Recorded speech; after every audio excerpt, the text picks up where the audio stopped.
Welcome to the Music Business Buddy, the podcast decoding how the modern music industry actually works.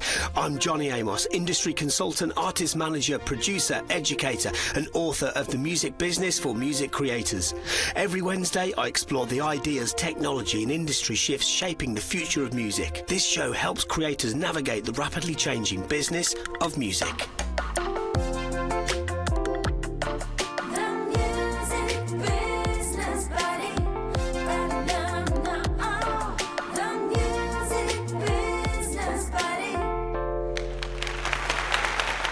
Hello everybody and welcome. Now, as we sit here in the summer of 2026, we deal with a great deal of friction in the music industry because of AI. So let's have a think about what the actual problem is. Well, there's kind of a few problems, let's face it, and I'm sure in time it will iron itself out. But perhaps the biggest problem in the music industry is the idea of big tech companies training their AI models on pre-existing copywritten material and then not telling people what the actual training data is. I'm not going to name them, but you know who they are. Today, I am not here to kind of give a big backlash on that. Instead, I am here to present to you what I think could be actually a remunerative solution to this going forward. So let me get into it. If we think about AI as a multi-dimensional, multifaceted version of sampling, right? So when we sample something, we might take a piece of it and we go, right, we've taken that little piece of your work over there. So therefore, we're going to credit you for that, whether that's on the song or the recording or both. And then the rest of it we keep, right?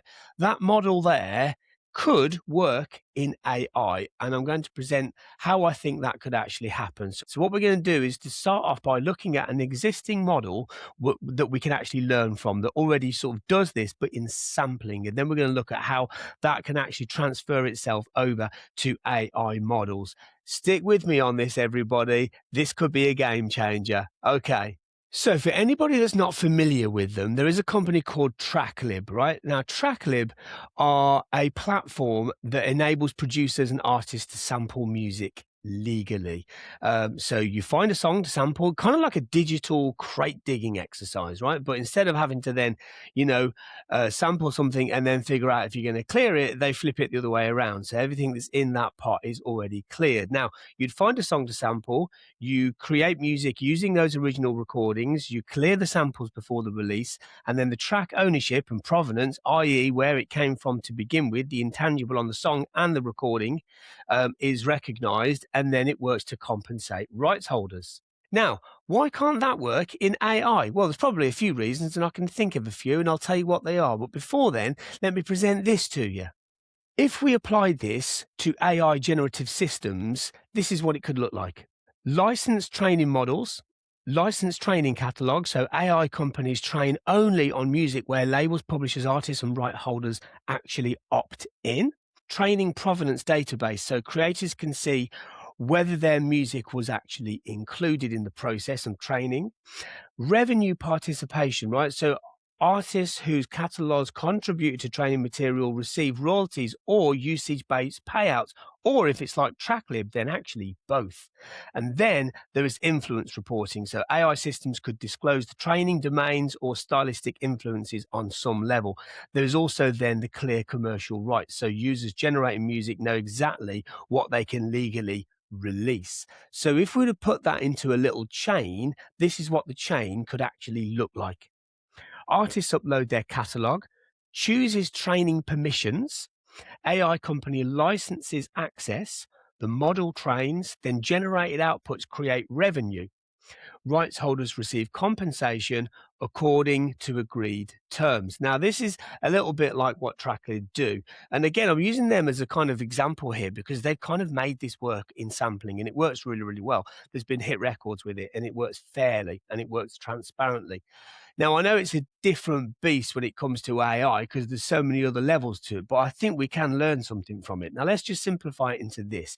If we look at two different pie charts, one for the song and one for the recording, recording, then we can see that actually a little piece of both of those two things will be eaten into through training data. So in other words, if we've trained on this song over here, then we've used kind of like some influence from its recording, then that might be right. In order for us to use this in this song, we have to give away, let's say, 12% of our song or our music publishing side of things.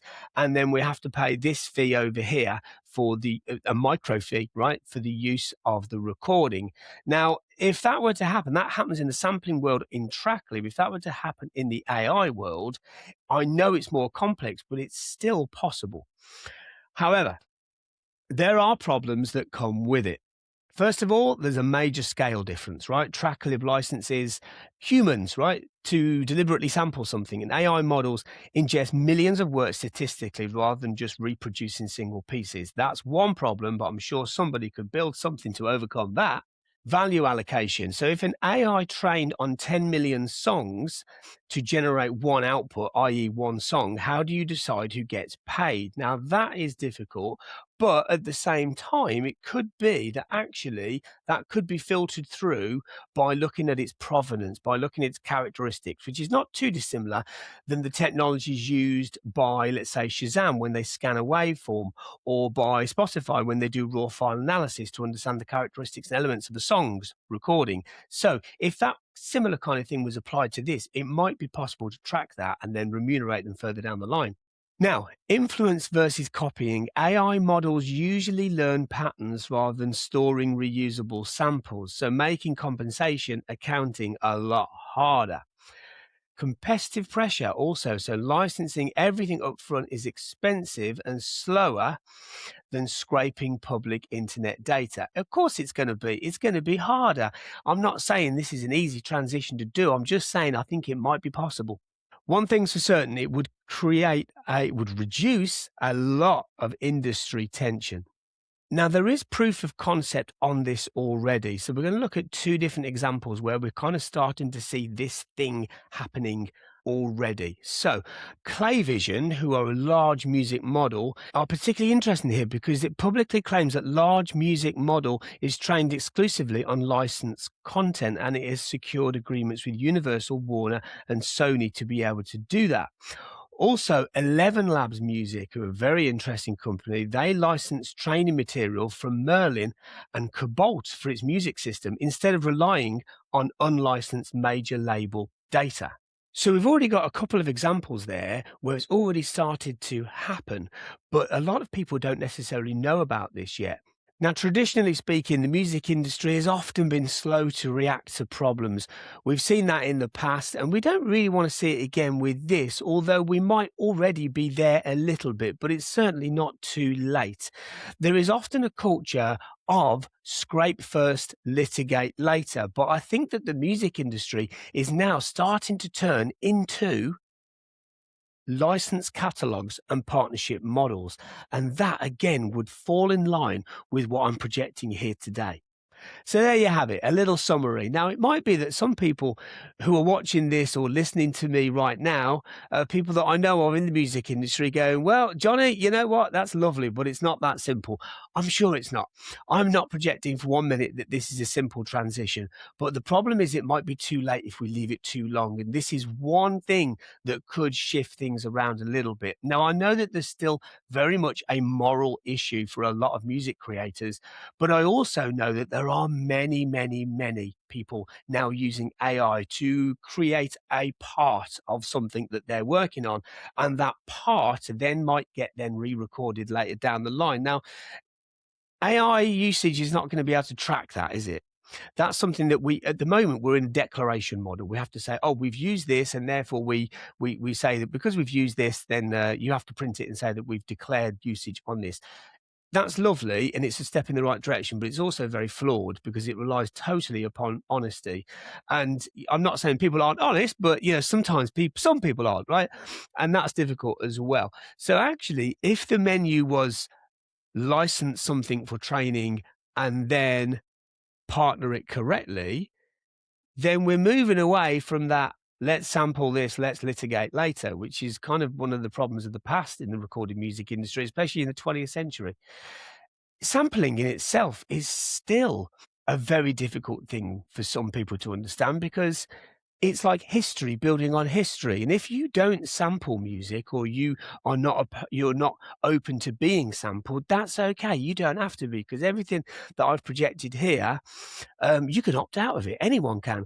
But if you opt into it, it just creates an entirely new economic landscape for rights holders, for independent music creators, for artists, for producers, for songwriters, for performers, all of the people that we know in the music industry that are at the heartbeat, the lifeblood of music, those that are making music, right? If those people could be remunerated, if their work is used as training data, then it can only be a good thing for the economics going forward. And that is the idea of today's podcast. Now, let me know what you think, guys. Am I off on something here that you think, crikey, me, he's lost it. What's he talking about here? Or are you thinking, crikey, he might be onto something here? There's already proof that this is moving in that direction.